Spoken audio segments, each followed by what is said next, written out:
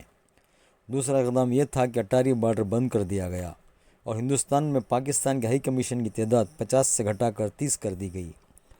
اور سب سے بڑا اقدام یہ تھا ناظرین کہ پاکستان کو جانے والا پانی روک دیا گیا، جس سے پاکستان کی صنعت اور کھیتی باڑی کو بہت نقصان ہونے والا ہے۔ حکومت کے اس اعلان سے ایسا لگ رہا ہے کہ دوستوں کہ پاکستان کی پریشانیوں میں بہت اضافہ ہو چکا ہے۔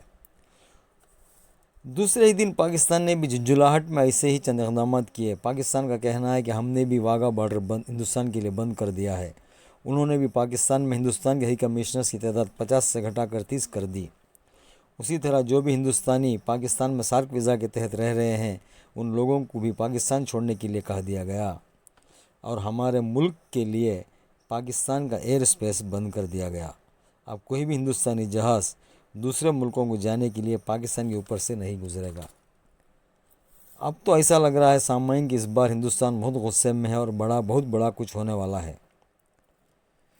دوسری طرف کانگریس کے لیڈر راہل گاندھی حملے میں زخمی ہونے والے اور مارے جانے والے لوگوں سے ملنے سری نگر پہنچے اور متاثرہ لوگوں سے ملاقات کیے، لیکن اب تک وزیر اعظم نریندر مودی نہ سری نگر گئے اور نہ متاثرہ لوگوں سے ملاقات کی۔ کسی بھی حال میں بی جے پی آنے والے انتخابات میں بہار جیتنے کی پوری کوشش میں لگی ہوئی ہے۔ اب دیکھنا یہ ہے ناظرین کہ آئندہ حالات کیسے کروٹ لیتے ہیں۔ سامعین، میرے اس چینل کو لائک، شیئر اور سبسکرائب کر لیں۔